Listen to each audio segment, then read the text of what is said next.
Hello everyone. I welcome you all to NCRT 11th class Mid-Hour History Complete Book Discussion. Chapter 2 का हम part 2 discuss करने जा रहे हैं.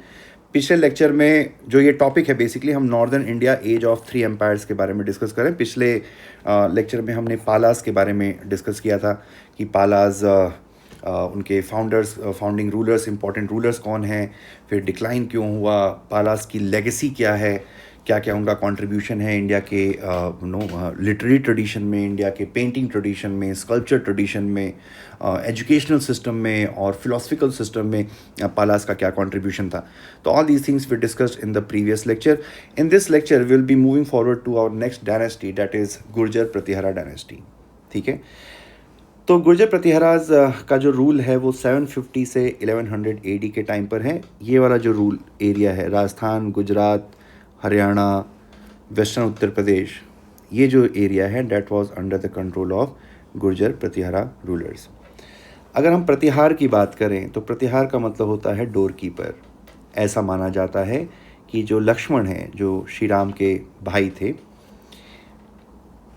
उनको प्रतिहारा कहा जाता था क्योंकि वो राम के दरवाजे पे उनकी एज अ गेट कीपर का काम करते थे. और इसी वजह से चूँकि ये अपने एंसेस्टर लक्ष्मण को अपना एंसेस्टर मानते हैं, इस वजह से इस डायनेस्टी को गुर्जर प्रतिहारा डायनेस्टी कहा गया. और गुजरात का जो नाम है वो भी इसी डायनेस्टी से पड़ा है. गुर्जर से नाम पड़ा है गुजरात का. ठीक है. According to bardic tradition of Rajasthan, it claims that कि जब माउंट आबू में एक यज्ञ किया गया, ठीक है, माउंट आबू में एक यज्ञ किया गया जिससे 4 क्षत्रिय क्लैंस का जन्म हुआ. एक है गुर्जर प्रतिहाराज, जिसको प्रतिहाराज भी कहते हैं. फिर चालुक्य या सोलंकी, चालुक्यास को सोलंकी भी कहते हैं. फिर परमाराज और चौहान. तो इन 4 क्षत्रिय राजपूत किंगडम्स, राजपूत क्लैंस का जन्म होता है जिनको अग्नि वंशी या अग्निकुल कहा जाता है. जैसे सूर्यवंशी, चंद्रवंशी, ठीक है, रघुवंशी, ये सब नाम होते हैं. वैसे अग्निवंशी, क्योंकि ये अग्नि कुंड से इन 4 क्षत्रिय क्लैंस का जन्म होता है. एक लेजेंड है और ऑब्वियस सी बात है, इसका कोई हिस्टोरिकल प्रूफ नहीं है और हो सकता है ये सत्य भी ना हो, लेकिन ऐसा माना जाता है. ठीक है. अब कुछ इंपॉर्टेंट गुर्जर प्रतिहारा रूलर्स के बारे में देख लेते हैं. तो पहले रूलर का नाम है नागभाटा. ठीक है.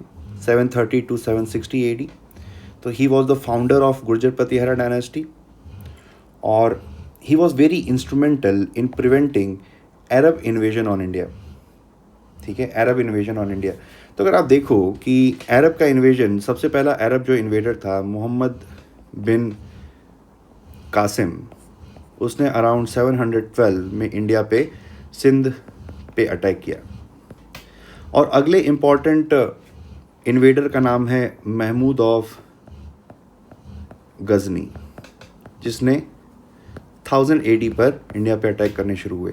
तो ये जो गैप है ऑलमोस्ट 300 सालों का, ठीक है, तो ये 300 साल तक बारबेरिक इस्लामिक इन्वेडर से कौन लड़ रहा था, तो उसके पीछे जो सबसे बड़ा क्रेडिट जाता है वो गुर्जर प्रतिहाराज को जाता है.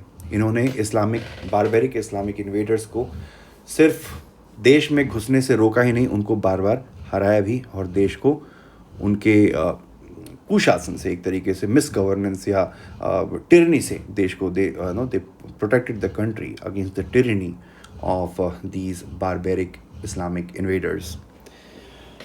फिर देखा जाए तो Nagabhata was defeated by a Rashtrakuta king जिनका नाम है Dantidurga. Dantidurga was also the founder of Rashtrakuta empire. वो हम अगले लेक्चर में देखेंगे. He was defeated by Danti Durga. He defeated a Rashtrakuta king named Dhruv.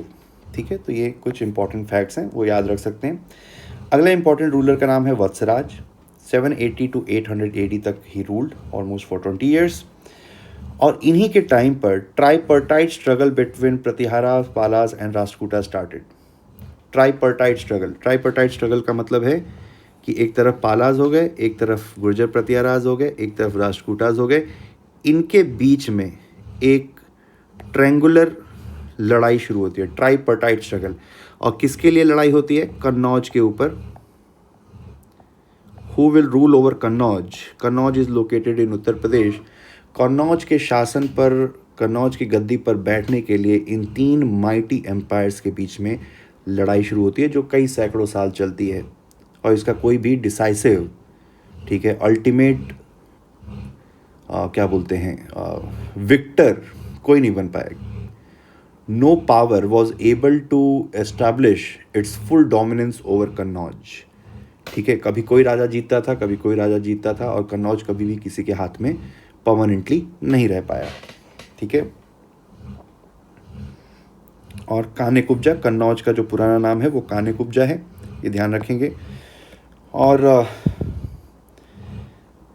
Vatsaraj was defeated by Rashtrakuta king name Dhruva. ठीक है, तो वत्सराज को जो है राष्ट्रकूटा जो राजा थे जिनका नाम है ध्रुव, उन्होंने हराया था। तो ये किस राजा ने किसको हराया, that is may not be very important. ठीक है, ये सब उतना ध्यान देने वाली बात नहीं है, क्योंकि it is a very subjective thing. ठीक है, कि राष्ट्रकूट का किंग दांती दुर्गा ने नागभाटा को हराया, नागभाटा ने दांती दुर्गा को हराया, क्योंकि किसी भी लड़ाई में ये कह पाना कि भाई कौन जीता कौन हारा, that is very relative, that is very subjective. ठीक है, अगले इंपॉर्टेंट रूलर है नागभाटा द सेकंड। तो Nagabhata the second he build a Shiva temple at Somnath in Gujarat. ठीक है, जो सोमनाथ टेम्पल है गुजरात में, उसको बनाने का जो क्रेडिट है वो नागभाटा सेकंड को जाता है। और तो ऐसा माना जाता है कि बहुत ही, मतलब कि ऑलमोस्ट बहुत ही एंशियंट टाइम से सोमनाथ टेम्पल था। कौन उसका ओरिजिनल बिल्डर है वो कहीं भी किसी को पता नहीं। कोई बोलता है कि चंद्रदेव ने उसको बनाया था, कभी बहुत सारे लेजेंड्स हैं सोमनाथ मंदिर के ऊपर। लेकिन अगर हिस्टोरिकल अकाउंट में देखें तो सबसे पहले जो राजा थे जिन्होंने सोमनाथ टेम्पल को बनाया था गुजरात में, शिव का एक मंदिर जो है, वो थे नागभाटा द सेकंड। और जैसा कि हमें पता है कि महमूद ऑफ गजनी ने इसके ऊपर इन्वेजन करके इसको डिस्ट्रॉय कर दिया था। और उसके बाद कई बार सोमनाथ टेम्पल बना टूटा। जो मॉडर्न हम सोमनाथ टेम्पल देखते हैं उसको आज़ादी के बाद वापस से बनाया गया, जिसकी प्राण प्रतिष्ठा जो है राजेंद्र प्रसाद ने करी। ठीक है, इसको बनवाने का काम जो इनिशिएटिव है वो सरदार पटेल ने किया, और जब अल्टीमेटली टेम्पल बन गया तो उसकी प्राण प्रतिष्ठा का काम हमारे पहले राष्ट्रपति राजेंद्र प्रसाद जी ने किया। ठीक है, अगले इंपॉर्टेंट रूलर है Mihir Bhoj, very important, very famous, ये ध्यान देने वाली बात है। He is the most famous Gurjara Pratihara dynasty ruler, और he adopted the title of Adivaraha. Adivaraha का टाइटल इन्होंने इसलिए अडॉप्ट किया क्योंकि विष्णु के, they were the worshipper of Vishnu. इनके कुछ और भी नाम हैं, मिहिर के नाम से भी बुलाते हैं इनको, प्रभास के नाम से भी बुलाते हैं, और जैसा मैंने बताया he was the worshipper of Vishnu. He defeated Rashtrakuta ruler Krishna the second. Arab merchant name Sulaiman visited his court. ठीक है, अरब मर्चेंट जो है Sulaiman, he visited the court of Mihir Bhoj. वही अरब मर्चेंट हैं सुलेमान जिनका नाम था, जो पाला डायनेस्टी में भी, पाला किंगडम को भी उन्होंने विजिट किया था। अगले इंपॉर्टेंट रूलर है महिपाल। तो महिपाल के बारे में कुछ चीज़ें देख लेते हैं। तो एक फेमस पोएट हैं जिनका नाम है Rajashekhara. Rajashekhara is credited for writing literature such as Karpuramanjari, Kavya Mimamsa, ठीक है, and Bal Ramayana. He was defeated by Rajendra Chola. ठीक है, he was defeated by Rajendra Chola. तो these are the important information. Rajashekhara एक इम्पॉर्टेंट पोएट हैं इस पीरियड के, वो महिपाल के कोर्ट में थे, ये ध्यान रखेंगे। And he was the one who wrote कर्पूर मंजरी, काव्य मीमांसा एंड बाल रामायण। गुर्जर प्रतिहारा के डिक्लाइन की बात करें तो महमूद ऑफ, जो गजनवी इन्वेडर था महमूद ऑफ गजनी, उन्होंने इन्वेड किया, और जिसकी वजह से गुर्जर प्रतिहारा डायनेस्टी का finally it came to an end. Starting में लेक्चर के हमने देखा था कि इस्लामिक इन्वेडर से देश को बचाने का काम गुर्जर प्रतिहाराज ने किया, लेकिन finally Mahmud of Ghazni was able to overcome Gurjara Pratiharas, and he made it, he made the frontiers of India open for Islamic invasion, future Islamic invasions। ठीक है, और इनके डाउनफॉल के बाद, गुर्जर प्रतिहारा के डाउनफॉल के बाद, राजस्थान में चौहान का शासन आया, गुजरात में सोलंकीज आए, और मालवा रीजन में परमारों का शासन आया। ठीक है, चौहान इन राजस्थान, सोलंकीज इन गुजरात एंड परमाराज इन मालवा। आगे हम पृथ्वीराज चौहान के बारे में बात करेंगे जो इस डायनेस्टी से बिलोंग करते थे, जिनका अजमेर यानी राजस्थान में जिनका शासन था।